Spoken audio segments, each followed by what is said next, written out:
Boa noite a todas e a todos.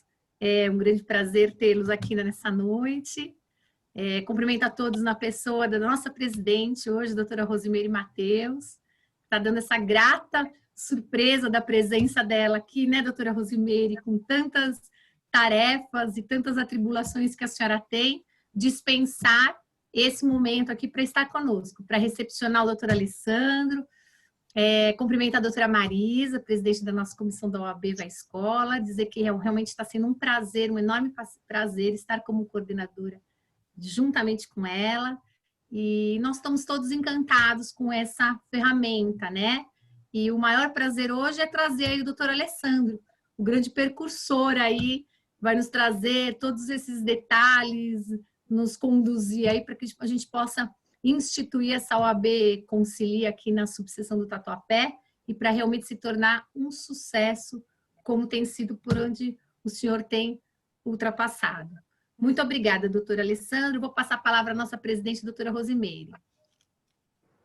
Boa noite a todas e todos. É de fato um prazer recepcioná-lo, viu, doutora Alessandro? Esteja bem à vontade entre nós. Pena que estamos neste momento, né? Gostaríamos de recebê-lo na OAB em outra oportunidade. Quero cumprimentar a minha presidente da Comissão OAB Concilia, doutora Marisa, minha diretora tesoureira, doutora Andréia, que é a coordenadora do projeto. Nós temos aí presidentes de comissão, doutora Regiane, que é da Comissão da Mulher Advogada, doutora Cleissan, que é da Direito de Família, várias outras colegas, doutora Vicentina. Vejo aqui a doutora Neide também, que já foi vice-presidente dessa casa. Seja muito bem-vinda, viu, doutora Neide? Enfim, cumprimento a todos e todas, na pessoa do nosso palestrante. Eu queria falar, doutor Alessandro, que nós nutrimos muita admiração pelo senhor, apesar de não conhecê-lo pessoalmente. Por quê? Por conta da sua visão, né? Parabenizá-lo por esse projeto maravilhoso que o senhor conseguiu o prêmio Inovare, e nós nutrimos uma admiração grande pelo senhor nesse sentido, mesmo sem conhecê-lo. Por quê? Porque a OAB Tatuapé, há anos e anos, nós perseguimos essa forma de resolução de conflitos, desde a década de 90, saiba o senhor. Então, o senhor está falando aqui com pessoas iguais ao senhor, que pensam da mesma forma, desde a época da arbitragem, desde a época do JIC-JEC, e lá já se vão todas essas siglas aí. E esse projeto maravilhoso veio das mãos de um magistrado que conhece efetivamente o problema da cidadania, né? E nós temos, assim, doutor Alessandro, planos auspiciosos aqui para o Tatuapé, em fazer efetivamente com que essa ferramenta se torne mais uma à disposição da advocacia e da cidadania. E trouxemos a doutora Marisa, que tem a conciliação, eu posso dizer, nem na veia, é na mente mesmo, uma forma de ser dela, né? Já era vice-presidente da nossa comissão de Direito Sistêmico. Esse direito sistêmico, perdão, é a pressa, me desculpe que eu estou num outro evento, mas não poderia deixar de vir aqui. Então, nós estamos assim, com boa vontade, nos unimos ao judiciário local, na pessoa do doutor Luciano, não sei se ele está aqui, fizemos um contato, falamos que iríamos trazer o senhor. Para quê? Para propiciar tanto a magistratura local como a advocacia esse conhecimento maior do que vem a ser a OAB Concilia. Com quem? Com o seu idealizador, que é o senhor, né? Portanto, doutor, nós temos a maior admiração pelo senhor, nós queremos mesmo implementar aqui na nossa região mais essa ferramenta que eu tenho dito que é uma ferramenta da advocacia 4.0. Nós temos que fazer o advogado entender que essa é uma ferramenta moderna de se fazer, de resolver conflitos. O senhor vai falar disso com maior maestria aqui para todos nós.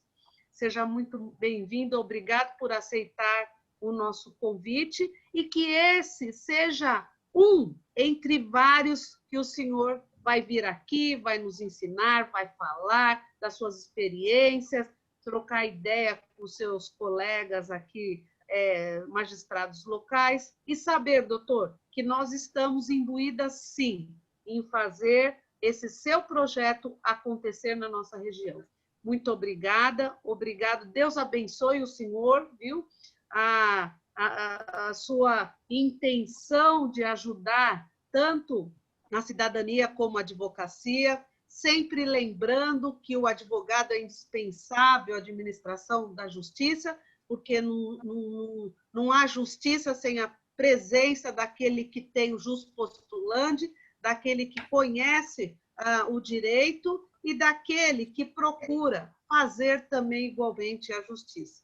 Muito obrigada, viu, doutor? Com essas palavras, eu recepciono o senhor aqui na 51ª subseção da Ordem dos Advogados do Brasil, Tatuapé, e o senhor tem mais aqui, está enfincando mais uma estaca aqui no Tatuapé para nós podermos alargar essa estaca. O senhor conte com a gente e nós gostaríamos e já estamos contando com o senhor, viu? Parabéns mesmo, doutor, parabéns mesmo. Muito obrigada, viu? Obrigado.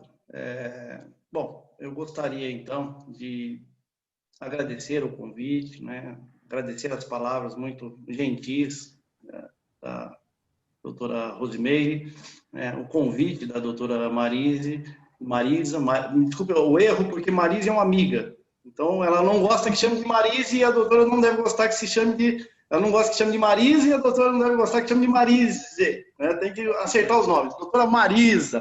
Doutora Marisa, muito obrigado pelo convite. E a senhora me falou uma frase na nossa primeira conversa que ficou na minha cabeça, porque eu acho que é esse o espírito. A senhora me disse que está engajada nesse projeto porque achou que era o momento de fazer algo a favor dos seus colegas advogados. Eu acho que realmente é esse o espírito, né? Espírito colaborativo. Sim. Hoje aqui eu pretendo falar sobre o projeto a todos, né?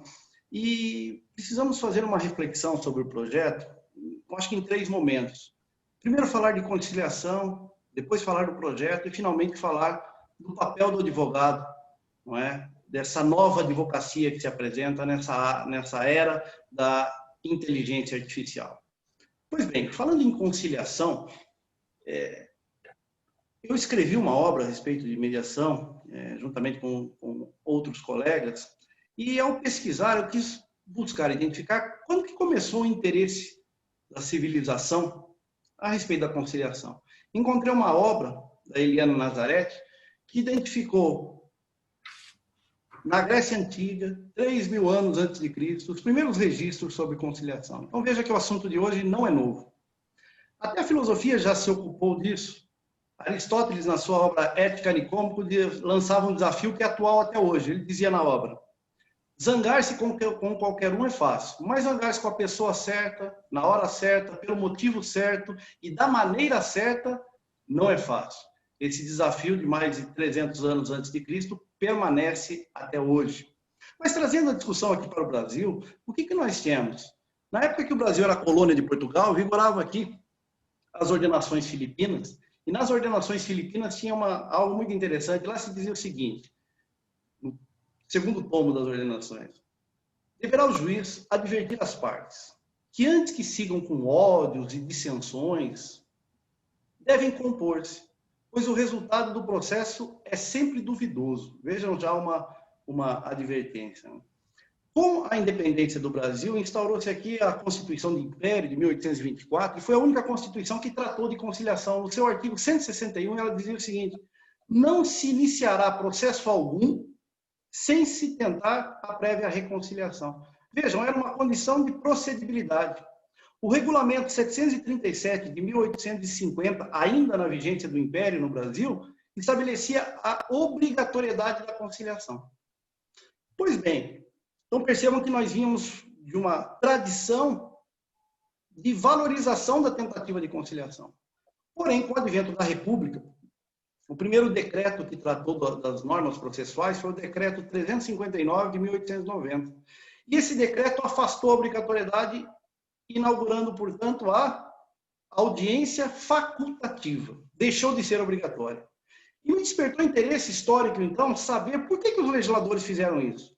Eu fui à busca dos motivos e encontrei, na justificação de motivos da própria lei, dito pelos próprios legisladores da época, que a motivação era, o objetivo era a celeridade processual. Eles viam aquela audiência como um entrave à celeridade processual. Note, então, que nesse momento histórico ele é decisivo para uma mudança de foco. Nós tiramos o foco da conciliação e colocamos o foco no processo. Só que o processo, e aí explica a situação que nós vivemos hoje. Ao colocar foco no processo, os Estados democráticos de direito se valem do instrumento processo. O que eles têm em comum? A crítica. Todos os países que têm processo, seus processos, cada um corre a seu tempo, todos têm em comum a crítica. Já no século XVI, Francis Bacon dizia o seguinte: se a injustiça da sentença a torna amarga, sua demora a torna azeda. Vejam que o processo ele gera para as pessoas angústias pela própria morosidade. Algumas angústias até que não temos como saber, porque está por trás do processo, está no âmago das pessoas. Quando eu era juiz em Pindamonhangaba, o que aconteceu? Uma advogada veio despachar comigo e eu sempre trabalhei da seguinte forma: ordem cronológica, que é o que diz o Código de Processo Civil hoje. Então, quando o advogado precisa que o processo dele passe na frente, ele apresenta uma petição justificada e eu analiso caso a caso. A advogada veio e falou: doutor, eu sei que o senhor trabalha assim, mas eu não tenho como colocar a urgência do processo aqui na petição. Eu falei: mas doutora, do que se trata? Não, o senhor deu uma sentença de divórcio e só falta expedir o mandado para verbação. E a minha cliente quer se casar novamente, mas a angústia dela é o seguinte: o pastor disse a ela que enquanto ela não se casar novamente, ela não pode manter relação sexual. E aí eu pergunto: e aí, doutora, é urgente isso?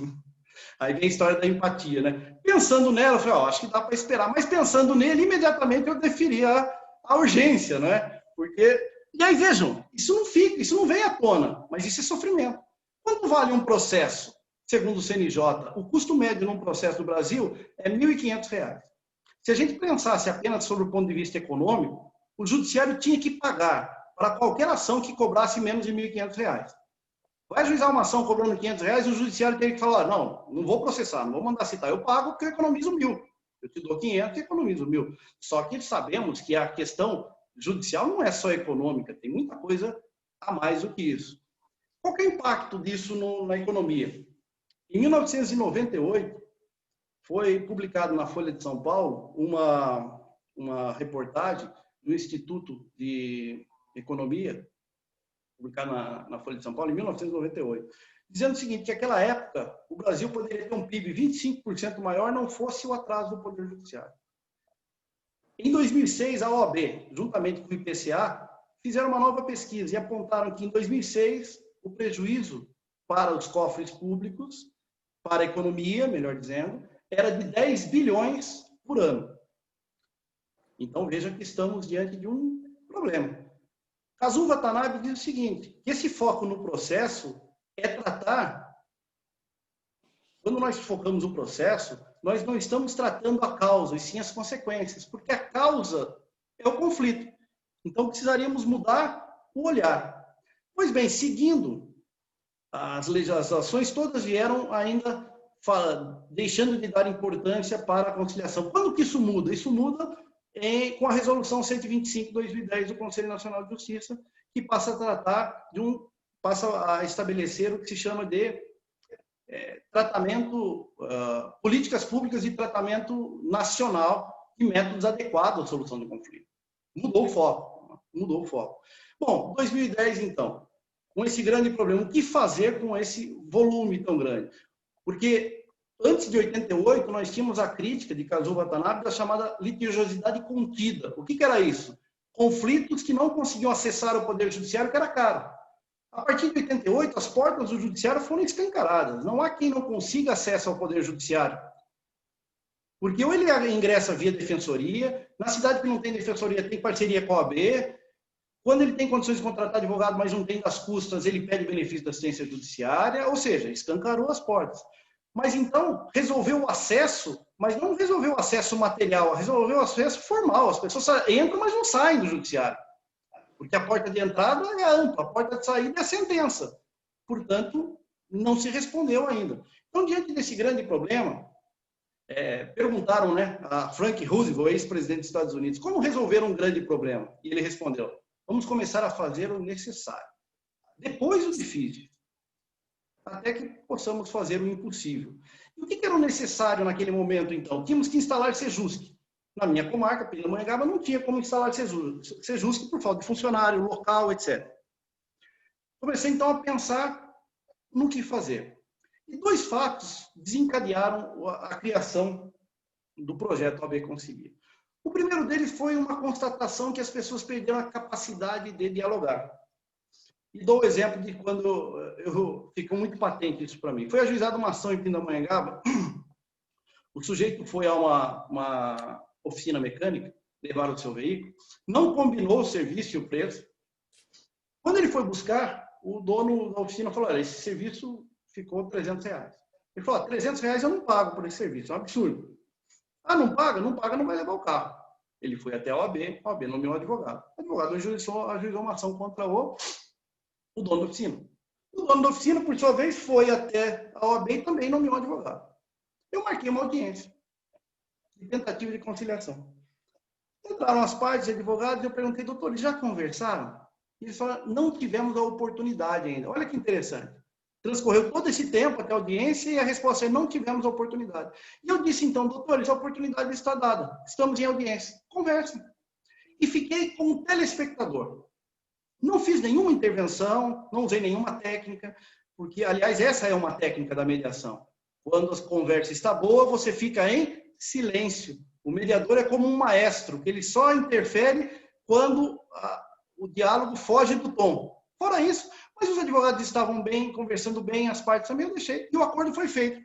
O acordo foi feito. O acordo no sentido de que o dono da oficina se comprometeu a devolver o carro e o dono do carro se comprometeu a pagar R$300.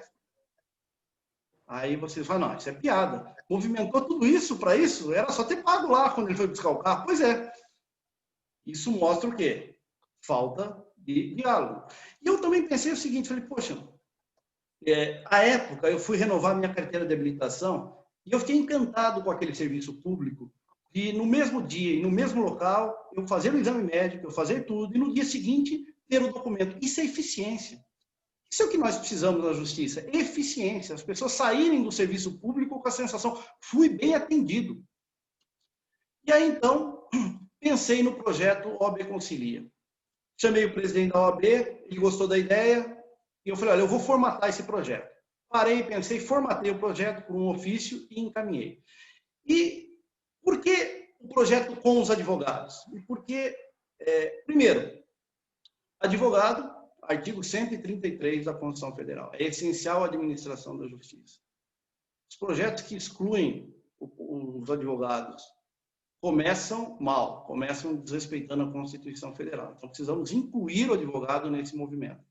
E por que a casa do advogado como... E mais, além de temos que incluir o advogado, o próprio Código de Ética da Advocacia, no seu artigo 2º, inciso 6º, diz é dever do advogado estimular a conciliação. O Código de Processo Civil atual, lá nos seus direitos fundamentais, né, sua parte primeira, ele diz lá no artigo 3º, parágrafo 2º, que é dever do Estado, pessoa jurídica, do juiz, advogados, defensores públicos, Ministério Público, estimular a conciliação. Então, é um dever nosso. E por que a casa do advogado?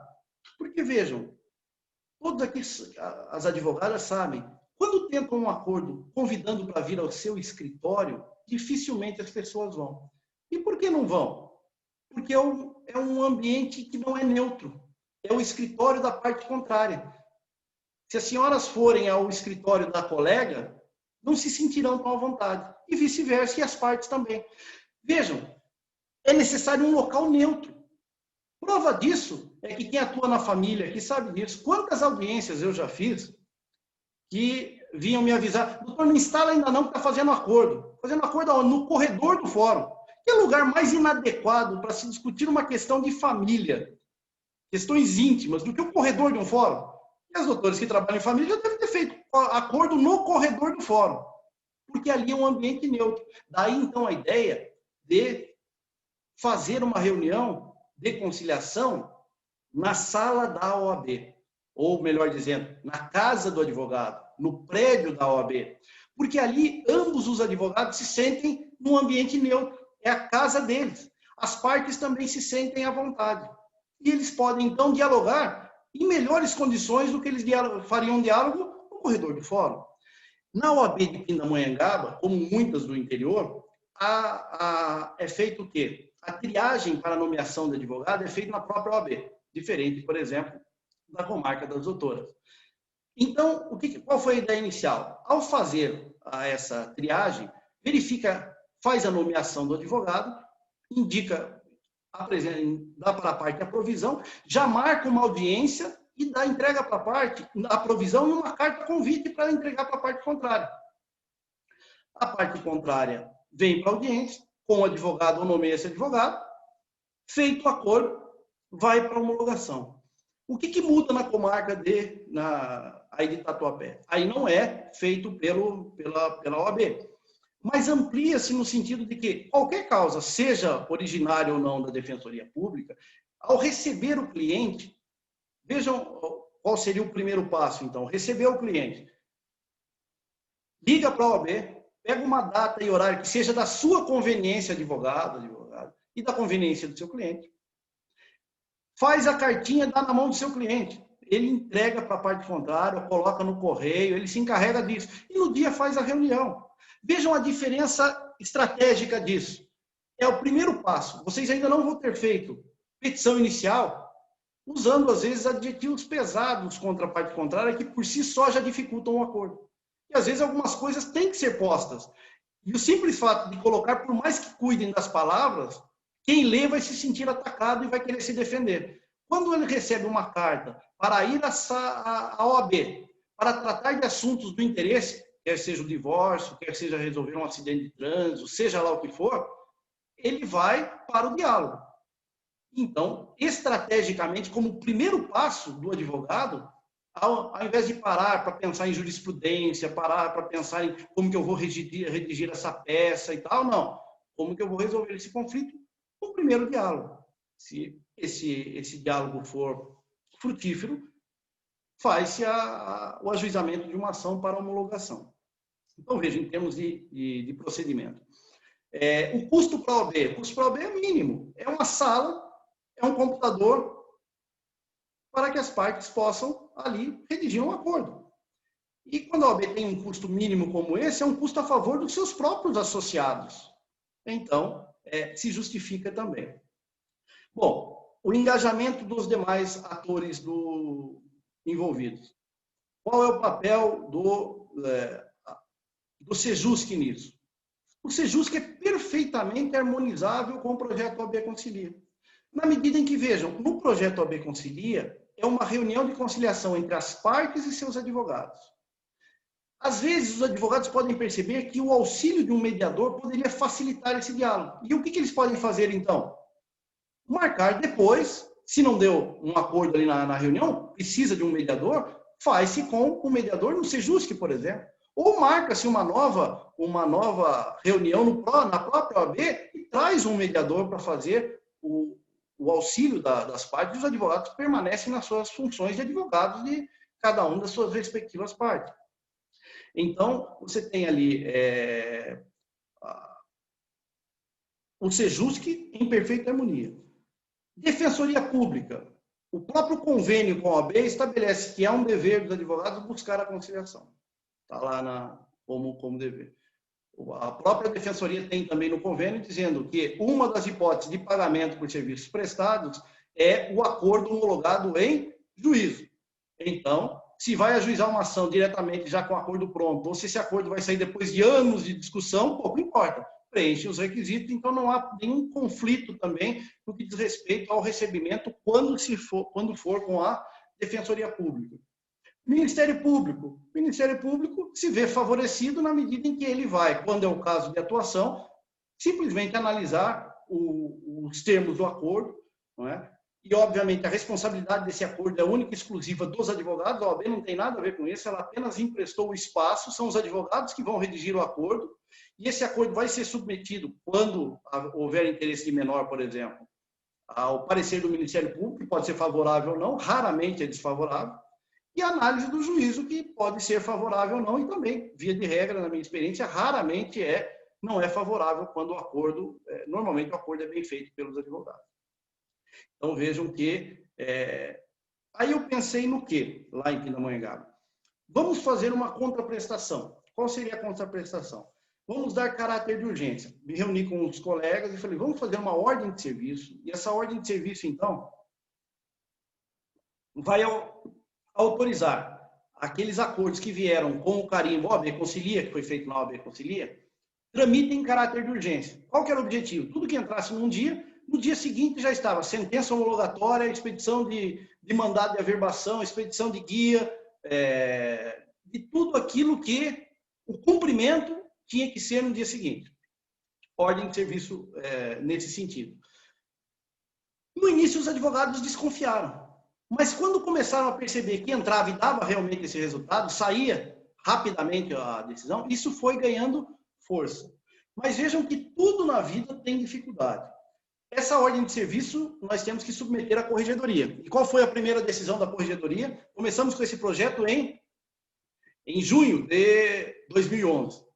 No finalzinho, em dezembro, vem a nossa frustração. A corregedoria, o corregedor, já no último mês do exercício dele, revoga a ordem de serviço. Disse lá o assessor da corregedoria que não poderiam os juízes dar caráter de urgência a esse procedimento.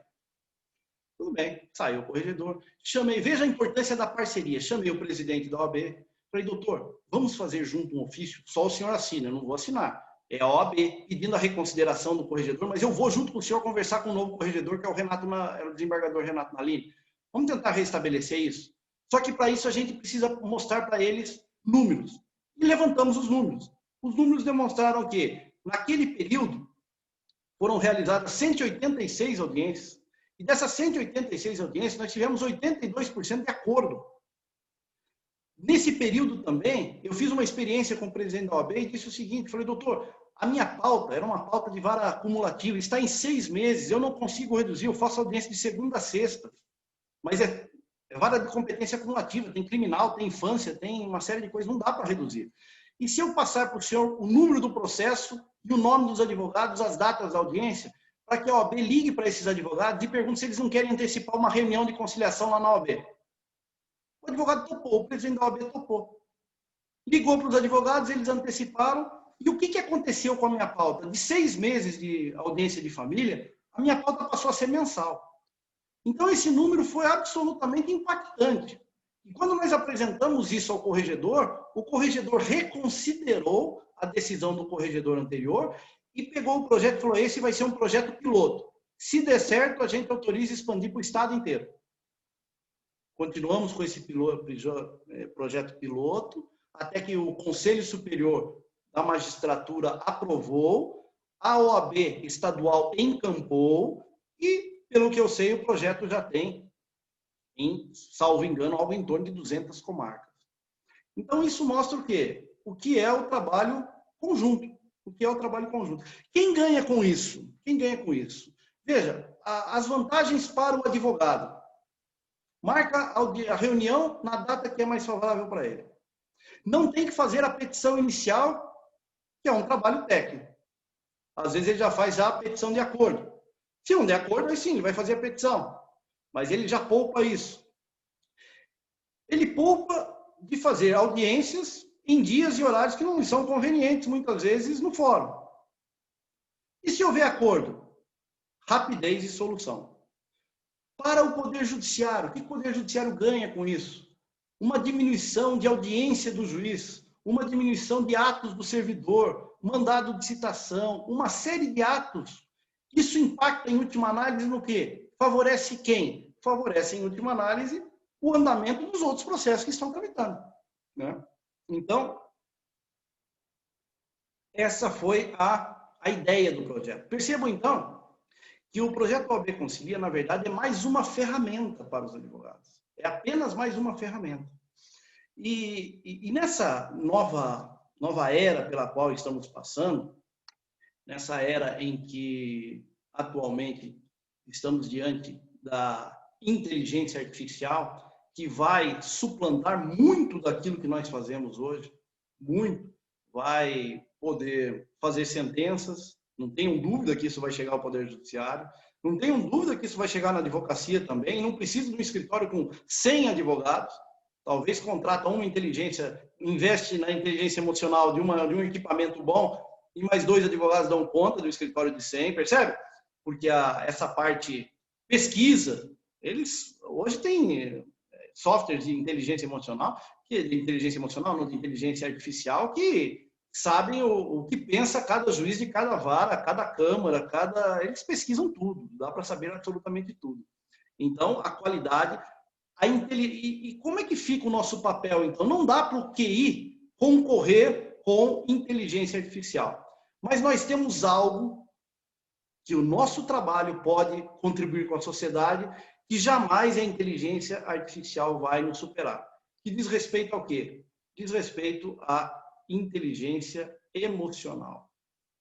É nisso que eu penso que vem a ser o advogado do futuro próximo, que eu digo, e do futuro próximo. Aquele que tem, quando chega o seu cliente, ele tem um ferramental de possibilidades muito maior. Veja, ele começa com o OAB Concilia, mas ele vai para o OAB Concilia e quando ele tem capacitação para mediação, técnicas de gestão de conflito, o percentual dele é muito maior. Se querem ter uma ideia do percentual de acordo nacional, se experimentarem fazer isso, marcar 10 audiências de família, por exemplo, 10 audiências de família no OAB Concilia, só os doutores e as partes vão obter a cada 10, 7 acordos.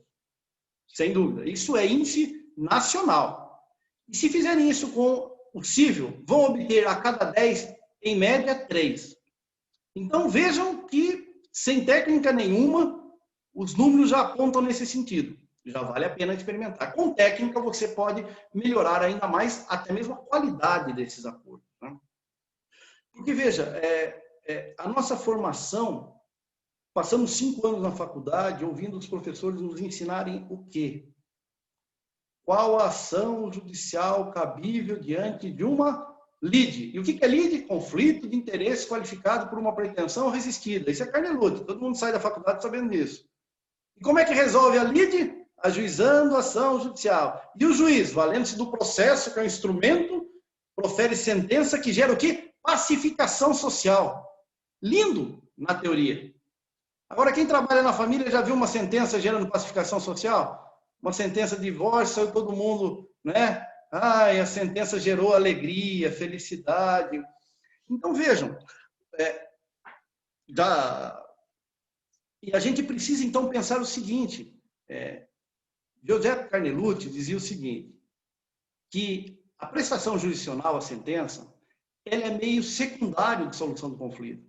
O meio primário é o acordo, é a conciliação. Por que ele tem que ser secundário? Porque ele tem um caráter substitutivo. Ele substitui a vontade das partes. É o juiz dizendo o direito e resolvendo o conflito. Resolvendo o conflito, o que se chama de lide processual, e não a lide sociológica, aquilo que está por trás. E quando nós passamos a investir nisso, muda a nossa visão do conflito. Muda a nossa visão. Veja, um exemplo na área de direito de família. Eu tive uma causa lá em Pindamonhangaba, ex-marido e ex-mulher, os 2 médicos. O ex-marido ajuiza uma ação para buscar, ele querendo a guarda da filha, de 11 anos, que estava com a mãe. Muito bem, marquei uma audiência de mediação, a mediadora não conseguiu o acordo. Marquei, fiz um saneador no processo, mandei fazer perícia e tal, estudo psicológico. Marquei audiência de instrução. Antes da minha audiência, no dia da audiência de instrução, tentava mais uma vez com a mediadora. A mediadora veio falar, não tem acordo. Eu entrei para fazer audiência e veja qual que era o conflito. Existe uma técnica na mediação que é a chamada proposta implícita, né?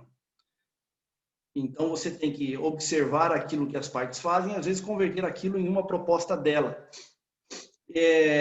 Então, primeiro eu vi o seguinte, quando eu entrei na sala, percebi que o marido estava muito sisudo e a mulher chorando. Pedi a eles, então, para fazer um intervalo. E fui pensar na estratégia que eu ia fazer. Li lá o laudo e vi que no laudo psicológico dizia, em síntese, que ele era um excelente pai e que ela era uma excelente mãe.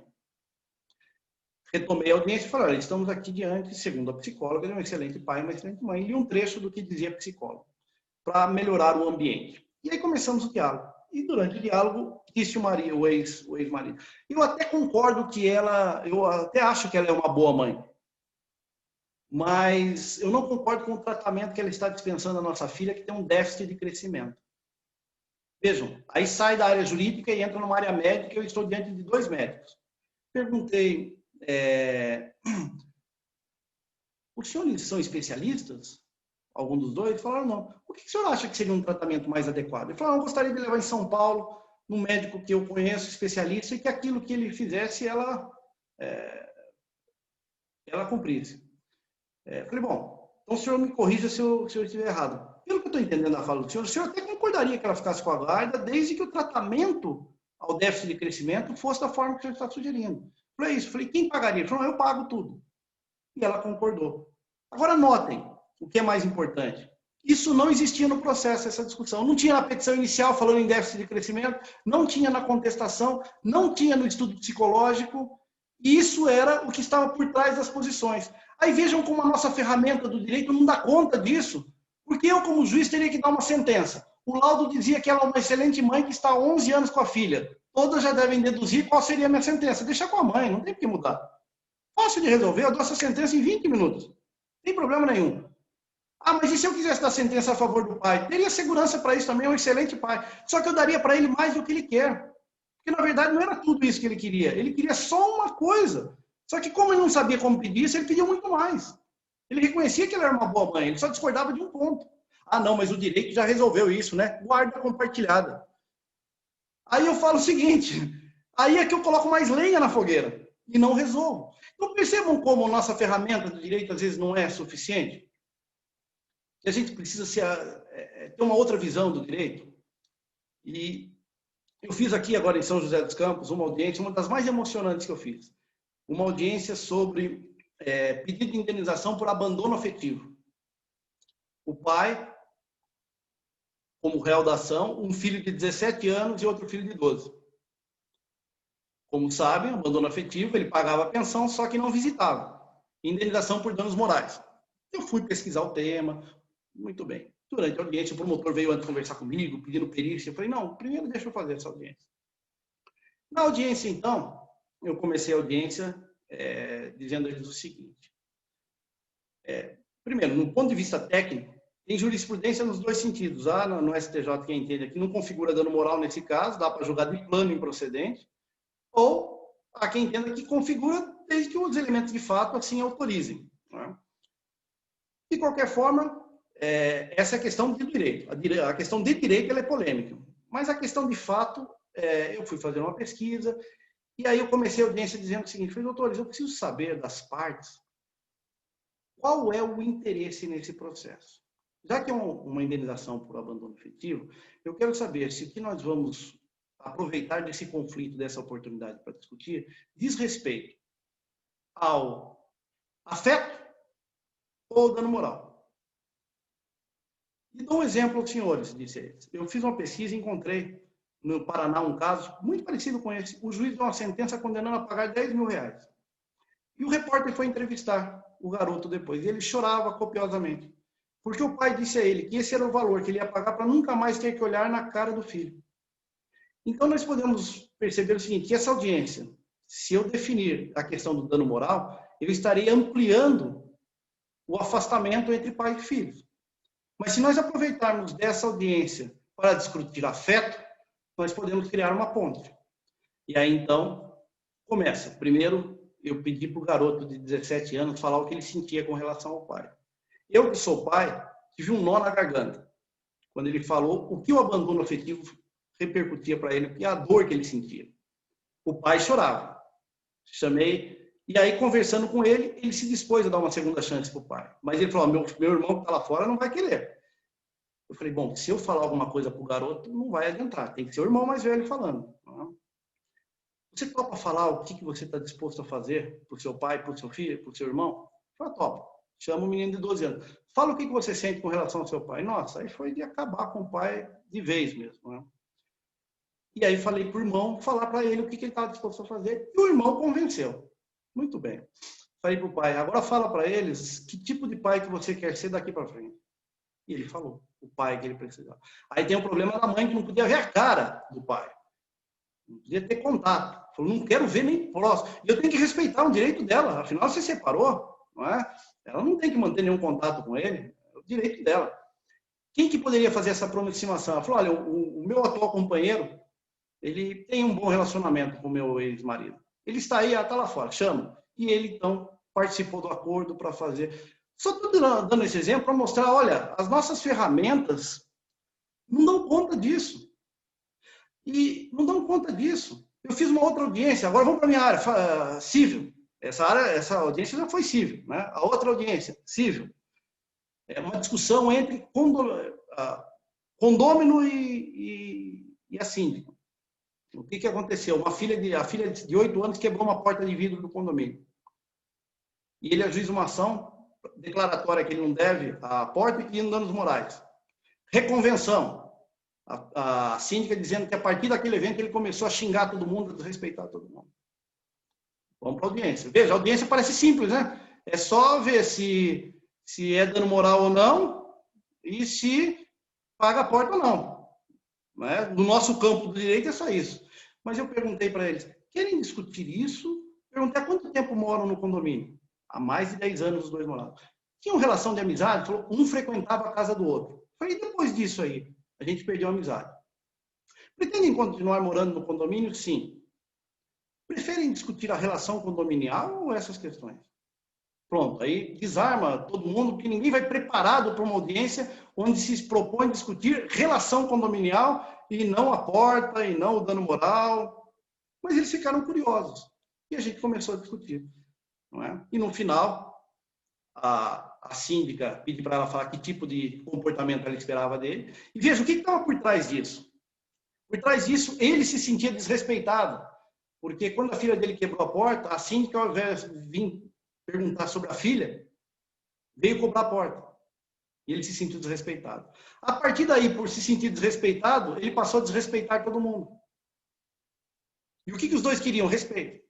E aí nós construímos, a partir daí, como seria a relação de respeito.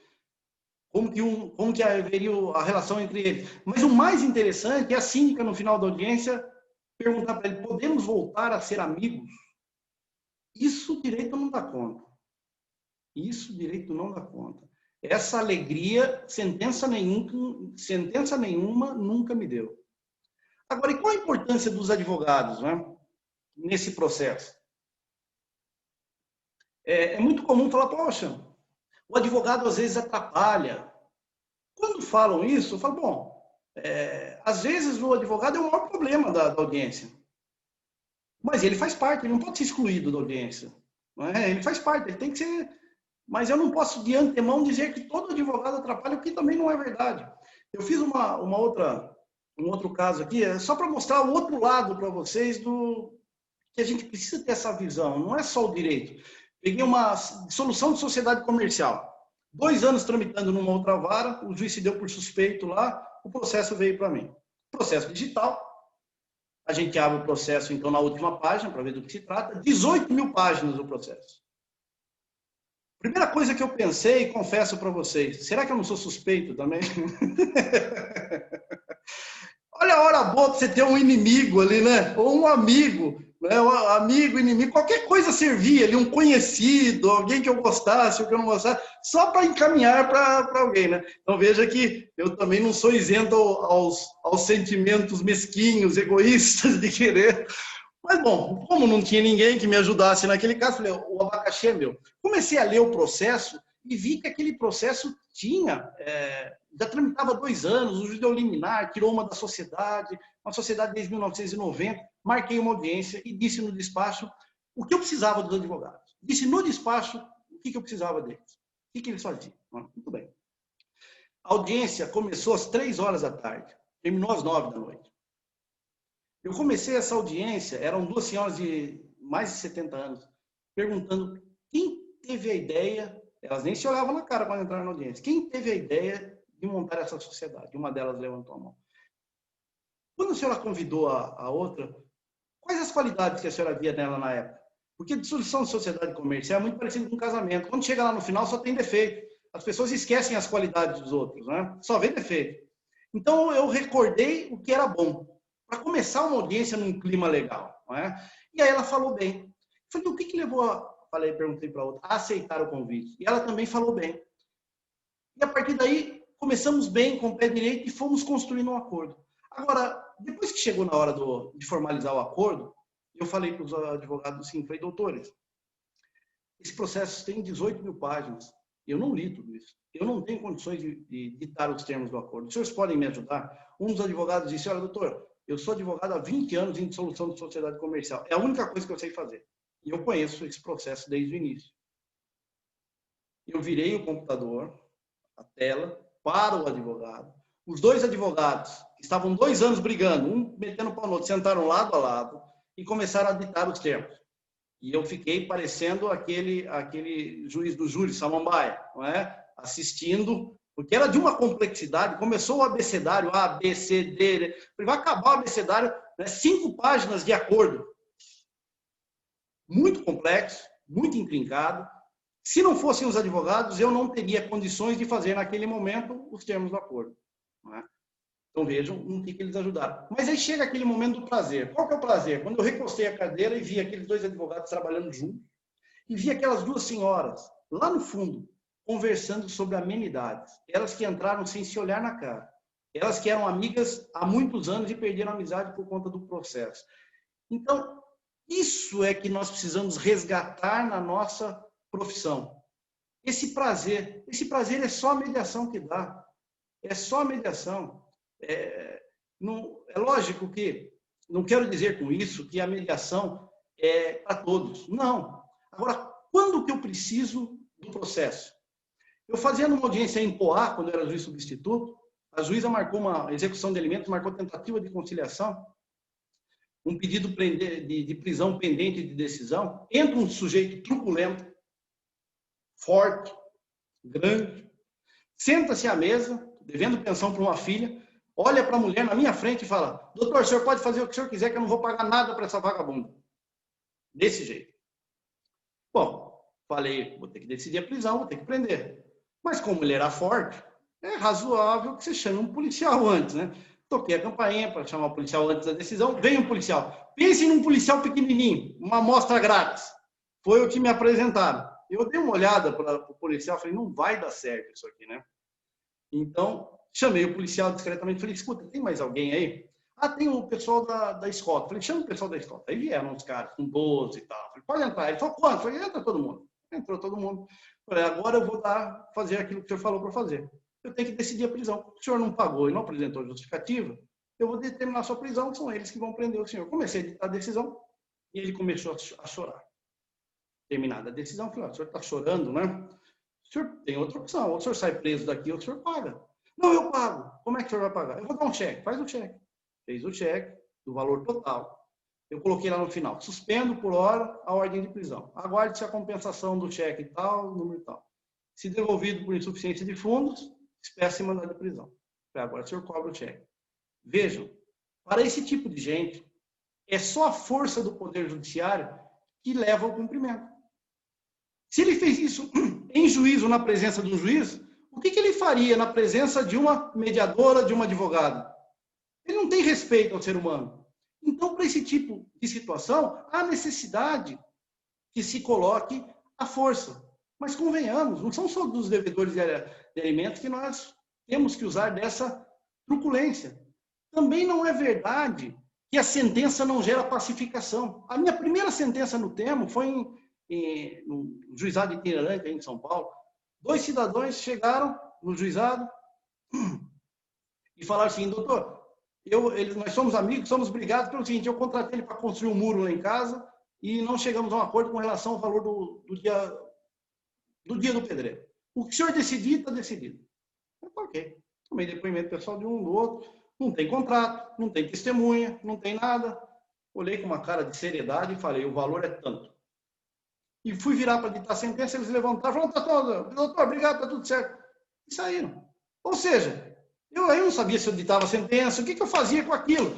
Isso é informalidade do juizado.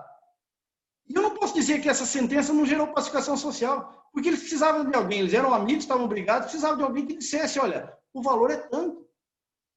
Então, a gente às vezes pode, por exemplo, o divórcio é muito comum, não é possível num divórcio você chegar a um empecilho que precisa da decisão judicial. Olha, mas cuida do resto. Quantas vezes eu fiz isso?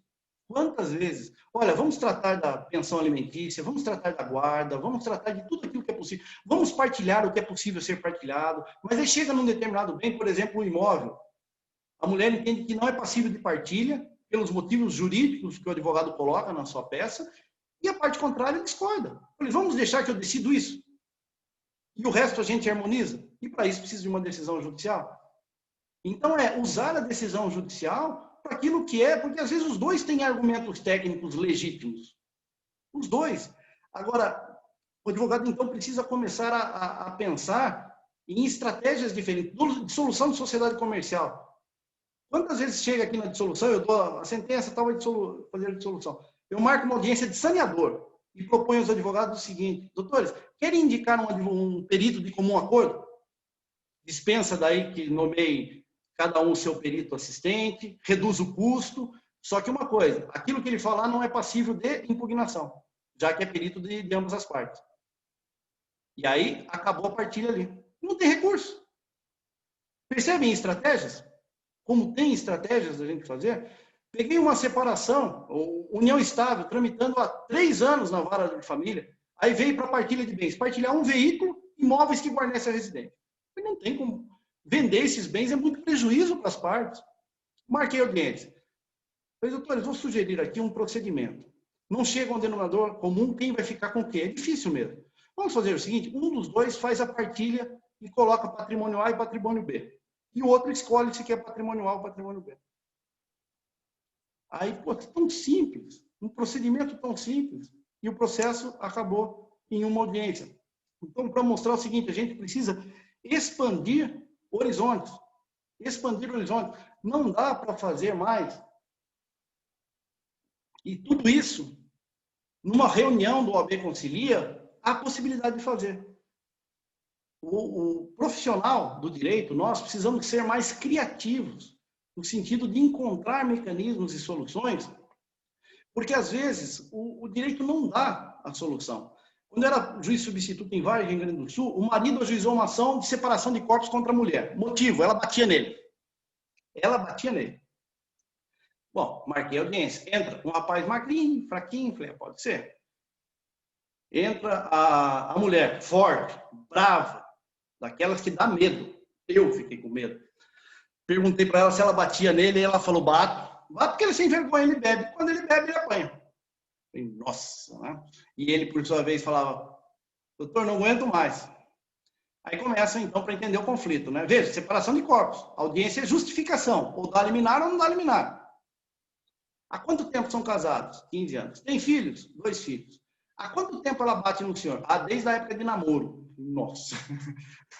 Vejam que a coisa é profunda. Não, quem trabalha na família sabe disso. A coisa é profunda, tem raízes profundas. Muito bem. Aí vem a pergunta fundamental. Mas ela só bate quando o senhor está bêbado? E ele respondeu assim, por que essa pergunta é fundamental? Para entender o motivo, por que ela bate? Ela bate com um caráter pedagógico. Ela bate porque ela quer que esse homem pare de beber. Porque se ela não quisesse mais esse homem, com a força física que ela tem, é só falar para ele não entrar mais e acabou. Está resolvido. Ela não precisa de juiz. Quem precisa é ele, para parar de apanhar. Só que a empatia, ela precisava perceber, se já não se fazia tempo, que 15 anos batendo não resolveu. Então, talvez é a hora de parar, pensar de uma forma diferente. E ela precisava entender que bater no homem, sobretudo na frente dos filhos, mexe com a própria autoestima dele. Por outro lado, ele precisava entender o ponto de vista dela. Ela não batia por maldade, batia por amor. A mulher que bate tanto tempo é porque quer esse homem, senão ela teria se separado dele. Ele precisava ver um gesto de amor nessa agressão, não é? E depois que faz esse trabalho de empatia, vem a surpresa da audiência. Ele diz, doutor, eu reconheço que eu sou alcoólatra, estou disposto a fazer um tratamento. Quando ele falou isso, ele parece que falou a palavra mágica, que transformou aquela mulher, mudou a feição, a fisionomia dela. Ela falou, é isso que eu espero a vida toda. E é a primeira vez que ele reconhece. A partir daí, nós construímos um acordo. Se esse acordo deu certo ou não, o tempo dirá, porque ele pode ter tido recaídas, mas que o caminho é muito melhor, Porque qual que é o outro caminho? Eu vou ter que dar uma liminar. Tira ela da casa, ela confessou que bate. E aí, sai com os filhos ou sem os filhos? Isso não está posto no processo. Ou não, continua na casa. Perceba que não tem ferramentas. Agora, uma coisa é certa. Eu, quando comecei a estudar essas técnicas, a minha ideia era agregar ferramentas para o meu trabalho. Mas, a bem da verdade, o que eu pude perceber é que eu agreguei ferramentas para a minha vida. Porque conflito existe onde existe convivência humana. Conflito existe aqui na minha casa. Eu, minha esposa, meu filho. E esses conflitos são bem-vindos, porque o conflito são oportunidades de amadurecimento da relação. Uma relação que não tem conflito é uma relação na qual um desistiu do outro. Você só não tem conflito com uma pessoa quando você desiste dela, quando você acha que ela não vale a pena. Porque enquanto você está com alguém que você acha que essa pessoa vale a pena, você vai conflitar com ela porque você quer que ela melhore, você quer melhorar, você quer que a relação melhore. Isso melhorou a minha relação com os meus funcionários. Os funcionários da Sexta Vara Civil têm conflito? É lógico que tem conflito. E quando tem conflito? A gente trata esses conflitos. Eu tenho conflito com o advogado? É lógico que eu tenho conflito com o advogado. Esses dias, há um tempo atrás, o advogado fez uma petição mal educada, criticando o juiz da Sexta Vara Civil. É lógico que quando você recebe uma crítica, você se sente atacado, adjetivado. Aí eu fui ler o processo e, para piorar a minha sensação de mal-estar, ele tinha razão. Aí é pior ainda, né? Ele foi agressivo e tinha razão. Né? Pior para mim ainda. Bom, eu não posso ser fator de desequilíbrio de um processo. O juiz é o ponto da balança. Se ele desequilibrar brigando com um, brigando com o outro, acabou a justiça. Eu não posso conflitar com o advogado. E aí o que eu disse no meu despacho? Recebo a petição do advogado, que, embora duro na escolha das palavras, quis, na verdade, contribuir com a prestação jurisdicional, apontando equívocos na condução do processo, que me permitem, nesse momento, corrigir. Agradeço ao advogado e me coloco à disposição para recebê-lo em meu gabinete, sempre que ele tiver qualquer sugestão de melhoria na prestação jurisdicional. E passei a decidir. Ele fez uma petição de agradecimento. Veja, não é... E quando é o contrário, é o advogado com relação o juiz com relação ao advogado. O advogado também tem que ter essa iniciativa. Já em 1930, Piero Calamandrei escreveu um livro fantástico, Eles, os juízes vistos por um advogado. E ele diz o seguinte, que o bom advogado é aquele que sugere para o juiz uma ideia de forma tão sutil que o juiz pensa que é a ideia dele. Essa é a grande sacada. Essa é a grande sacada. A grande sacada é essa, é você saber se relacionar, é dar a importância que as pessoas querem ter. Não é? Sempre quando dar o respeito que todos merecem e querem ter. Então, quando o advogado ele tem essas técnicas, isso ajuda a lidar com aquele juiz agressivo, com aquele colega advogado agressivo, com aquela parte agressiva, com aquele marido, com aquela esposa, com aquele filho, com aquele colega, com aquele amigo. Melhora a sua qualidade de vida. Porque se você sair batendo, uma hora você leva. É da natureza. Né? É da natureza. Eu me lembro uma vez, uma colega, a gente estava na época da escola da magistratura ainda, portanto, eu tinha 4 meses de carreira. E eu estava na 12ª vara civil e ela na vara ao lado. Ela falou, vem ver a primeira sentença que eu dei no tema. Né? Tinha um advogado chato aqui, discuti com ele, tá. Aí eu fui ler a sentença dela e falei, pô, você viu quem que era o advogado chato? É o Kazu Watanabe.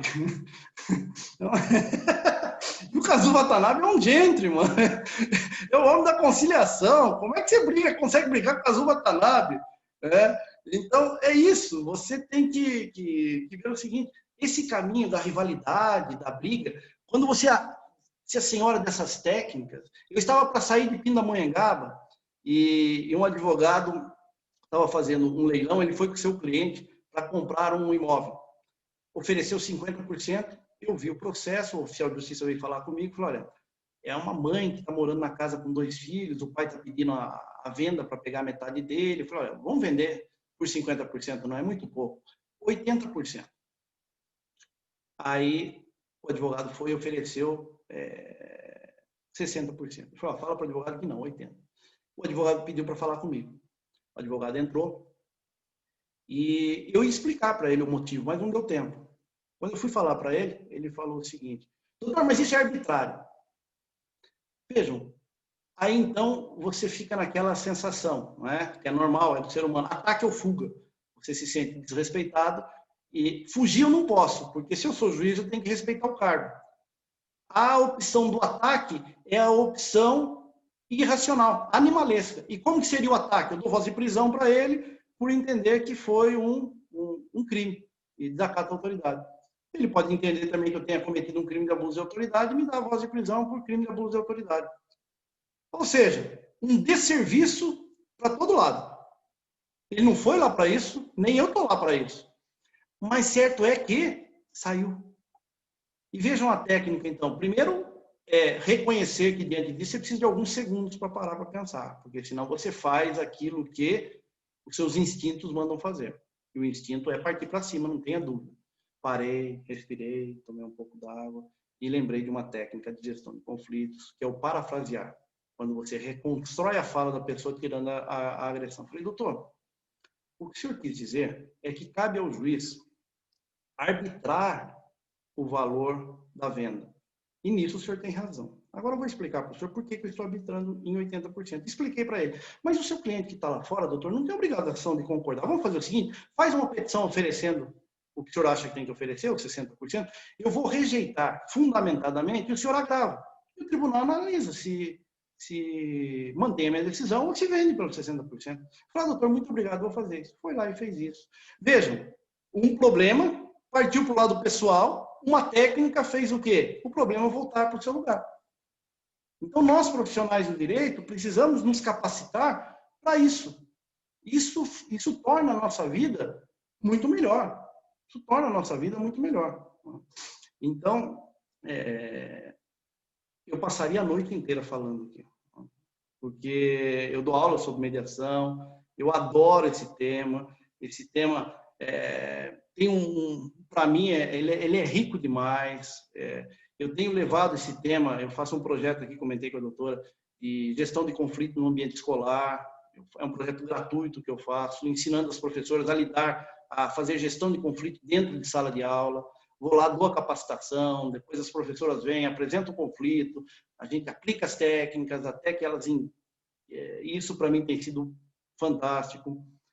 Tenho levado esse tema em lugares que eu não imaginava. O ano passado eu dei palestra na Marinha, aí em São Paulo, para oficiais da Marinha que trabalham aí no desenvolvimento de energia nuclear. E qual é o maior problema? Você imagina, poxa, um ambiente que tem hierarquia e disciplina não era para ter conflito, né? Afinal, quem manda e quem obedece. Mas não é assim. Não é assim, não funciona assim. São todos oficiais ultra graduados, muito estudiosos, muito conhecedores, né? Muitas vezes o inferior hierárquico ali tem um conhecimento técnico superior a quem está numa patente acima. Então, a coisa não funciona tão simples assim. E eu fui falar para ele justamente de gestão de conflitos. Fui aqui no ITA também, para falar na aeronáutica, aqui, com os oficiais de aeronáutica e professores do ITA. E os professores do ITA me falaram, os alunos são geniais. Vocês sabem que o ITA é uma escola onde os alunos, para entrar, a concorrência é gigantesca, são alunos né? Mas são alunos muito preparados em termos de QI e com uma inteligência emocional muito pequena, com dificuldades para trabalhar em equipe, muitas vezes, né? Casos de suicídio, casos de depressão, ali dentro por conta dessa pressão. E vejam, vivemos um momento de pandemia, onde as pessoas estão procurando hoje os advogados desesperados. E o que nós precisamos dar a essas pessoas, né? Um conforto.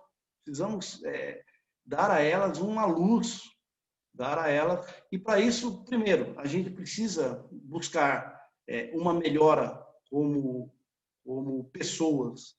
E essas técnicas nos melhoram como pessoas. A gente se torna pessoas melhores na medida em que você passa a ter empatia. E é o tempo todo, dentro de casa, é com filho, é com esposa. É você parar, às vezes, das pequenas coisas para parar para pensar. Veja, semana passada, minha esposa me perguntou o seguinte: Alexandre, por que você nunca tira o lixinho de cima da... pequeno, né? Por que nunca tira o lixinho de cima da pia? Eu nunca parei para pensar que eu nunca tiro o lixinho de cima da pia. Só que a empregada está doente. Está vindo uma faxineira aqui em casa. E o lixinho fica lá e sempre ela que tira. Eu não posso usar argumento de autoridade, porque eu não sou autoridade aqui. Então, percebe? Que de repente você para pensar e fala, poxa, não me custa nada pegar o lixinho de vez em quando. Agora, o fato de não fazer pode ser interpretado como um desrespeito. Poxa, será que ele se sente melhor do que eu por não levar o lixinho? Então, os pequenos conflitos, quando não são tratados, eles, das duas uma, ou eles se avolumam e explodem lá na frente. E quantas vezes quem trabalha em família sabe disso?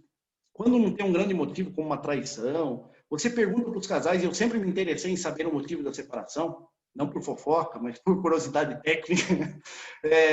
O que me espantava era as pessoas dizerem assim, que não conseguiam identificar por que estavam separando.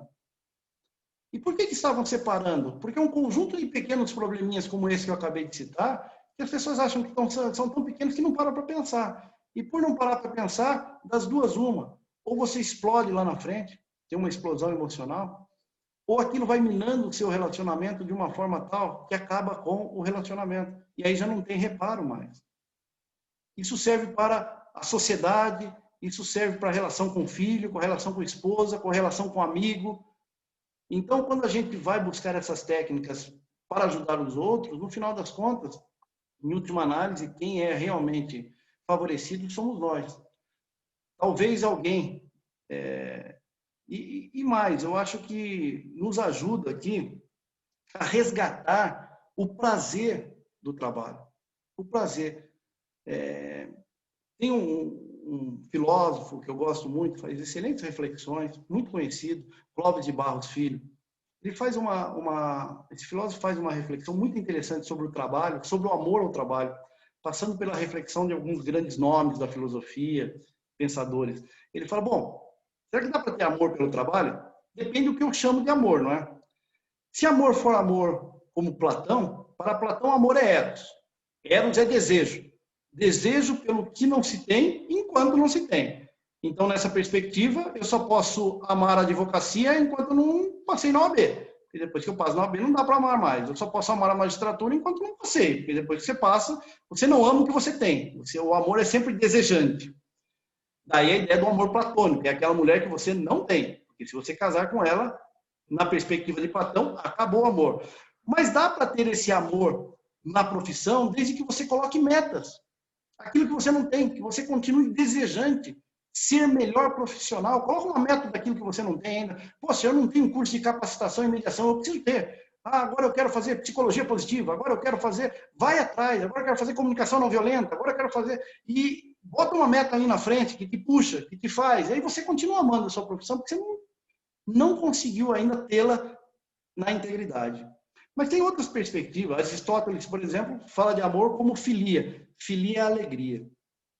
Todas as vezes que eu consigo fazer, por exemplo, acordos como esse, para mim é um momento de amor à profissão. Para mim é um momento de extrema alegria. Fica só entre mim e as pessoas que participaram da audiência. Mas é o quanto basta. Ninguém precisa saber. Eu levo isso comigo. Não é? E todas as vezes que eu lembro, isso me faz bem. Isso me traz boas recordações. Então dá para amar sobre a perspectiva. Mas talvez a melhor delas seja mesmo a de Cristo, né? O amor cristão, a ágape. O que é amor para Cristo? É a vida dedicada ao próximo. E a nossa profissão, quando bem realizada, é uma dedicação ao próximo. É resolver e ajudar as pessoas a resolver a sua vida, a vida delas. Isso pode nos dar um prazer muito grande. E para finalizar, como último pensamento, para os críticos de tudo isso que eu falei, eu sei que aqui está muito fácil para falar, porque a sensação que eu tenho é que eu estou pregando para convertidos. É muito fácil pregar para convertidos. São pessoas que concordam com a gente, que estão na mesma vibe. Então, eu vejo pelo olhar, não é? Eu vejo pelo olhar de vocês que a gente está na mesma vibe, aí é muito fácil de conversar. Mas eu deixo para vocês a missão mais difícil, que é pregar para quem está aí fora, né? Evangelizar quem está aí fora. E esse povo não tem essa mentalidade, eles acham que a coisa tem que ser na briga, tem que ser na força. E muitos deles, então, quando nós falamos sobre isso, vão dizer, não, mas isso é utopia, no sentido de projeto irrealizável. Eu prefiro a definição de utopia de Eduardo Galeano, esse escritor uruguaio. Aí ele foi perguntado o que é utopia. E ele respondeu, utopia é o direito de sonhar. Mas aí veio a pergunta mais difícil, mas para que serve a utopia? E ele respondeu, eu sei que não vou atingir, porque quanto mais eu caminho em direção a ela, mais ela se afasta. Mas ela serve justamente para isso, serve para nos fazer caminhar. Então, caminhemos e que Deus nos abençoe nessa caminhada. Muito obrigado pela atenção de todos vocês. Parabéns, doutora Alessandra. Obrigada, Nossa, doutora que Alessandra. maravilha. Passaria a noite aqui escutando.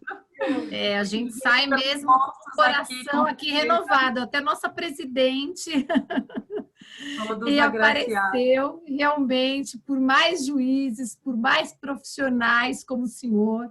Assim, nós temos o dever, realmente somos agentes multiplicadores, né?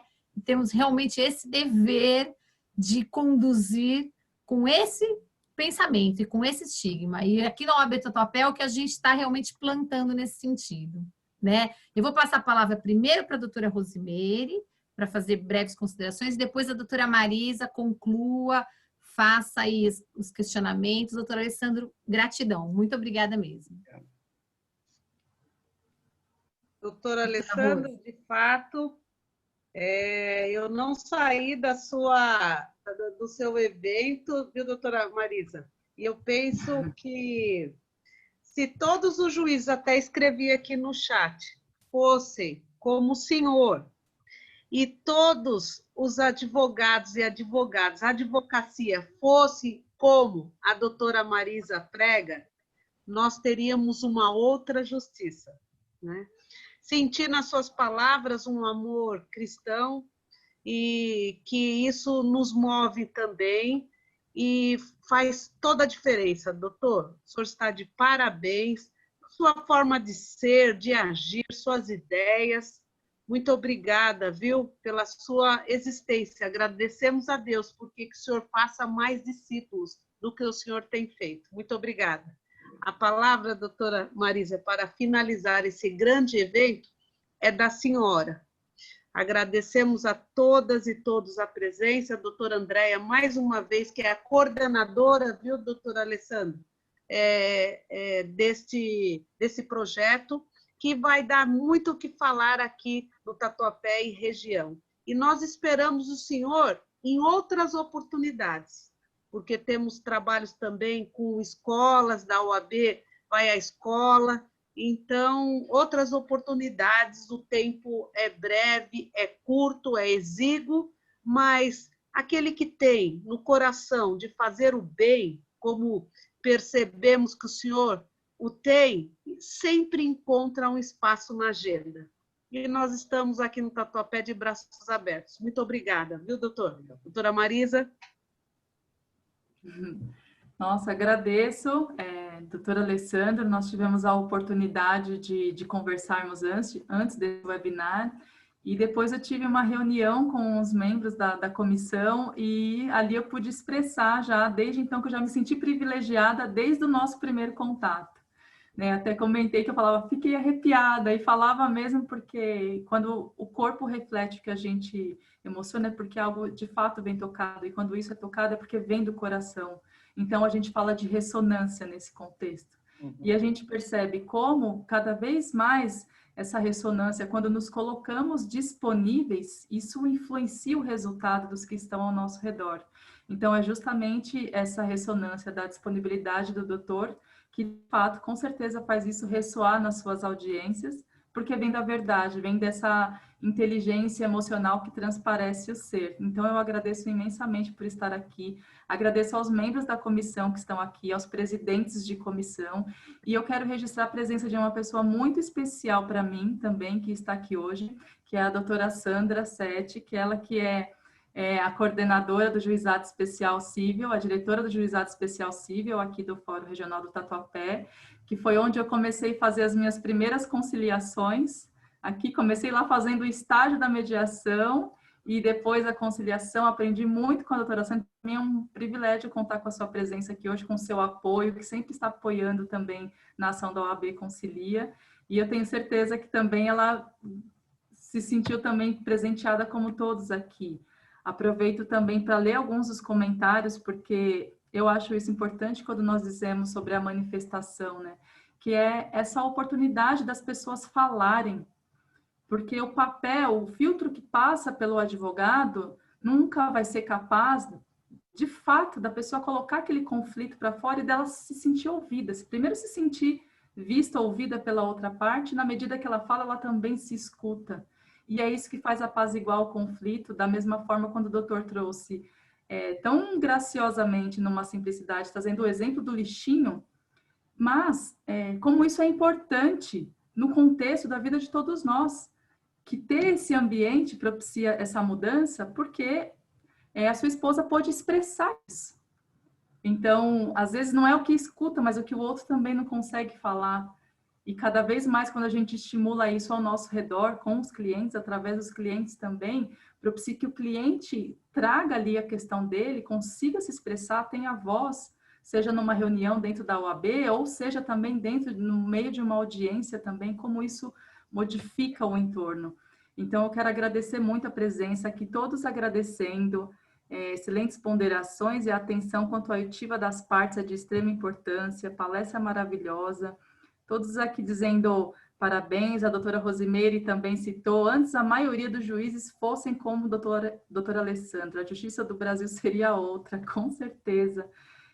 Todos agradecendo aqui, parabéns pela palestra, incrível profissional, inspirador ouvi-lo, todos, foi um privilégio, doutora Alessandra, excelente escolha, só agradecimentos aqui, doutor, advocacia terapêutica, e eu gostei muito quando o doutor trouxe a questão da inteligência emocional, e o que de fato isso agrega para nós enquanto pessoa no primeiro momento, eu sempre trago isso, né, a mudança ela vem de dentro, né, então não adianta, por exemplo, esse horário já, estamos aqui 8:55, eu não sei vocês, mas já que estamos aqui num ambiente tão propício, eu estou com fome.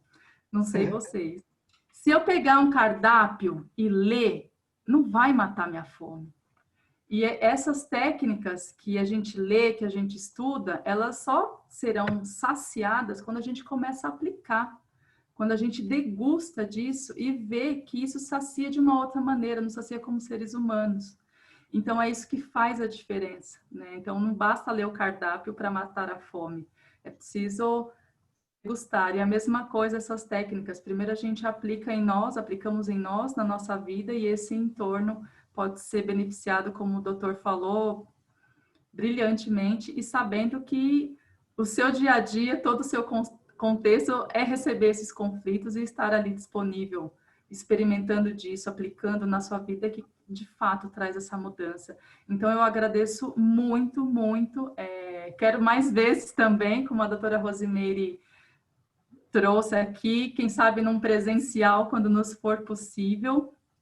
E que possamos sempre continuar nesse caminho aqui, contar com o apoio de todos. Quero agradecer a todos que estão aqui, em especial a doutora Andrea Decker, que está como coordenadora e que nós trocamos muitos contatos para essa implementação, porque é um desafio aqui para nós também. Tudo que é novo é um desafio, mas estamos empenhadas com isso, acreditamos nisso. E eu trago aqui a reflexão de Mahatma Gandhi, né? Sejamos a mudança que queremos ver no mundo. É só assim que a gente pode começar alguma coisa, sendo esse instrumento da mudança em nós. Então, quero agradecer a todos, doutora Alessandro, como eu sempre digo, gratidão. Obrigado. E doutora Andrea, tem mais alguma consideração? Perguntas não tivemos aqui. Me perguntaram aqui agora, qual a sua história profissional, doutora Marisa? Opa, aí daria um outro webinar também. Doutora Thais, eu sou advogada, atuo no universo jurídico há 24 anos. Nos últimos 5 anos venho me dedicando ao autoconhecimento e também através da mediação que tudo isso me propiciou. E estou disponível, assim também como o doutor Alessandro, para contribuir com a cultura de paz, com a cultura da pacificação. Venha fazer parte da nossa comissão, né, que está de portas abertas aí para receber. Inclusive, doutor, na nossa reunião que nós tivemos, um dos temas que eu trouxe para os membros da comissão são eventos nesse sentido, eventos de palestrantes trazendo questões sobre mindfulness, inteligência emocional, técnicas de negociação, porque assim, é somente dessa maneira que a gente pode começar a trazer essas ferramentas para o dia a dia e conseguir aplicar. Então, agradeço a todos pela presença de hoje. Obrigada. Seu microfone, André. Muito obrigada, doutora Alessandro. Mais uma vez, doutora Marisa. Então, encerramos aqui o webinar e um bom descanso para todos. Muito obrigada. Boa noite a todos. Boa noite. Boa noite. Obrigada, doutora Alessandro. Obrigada a todos.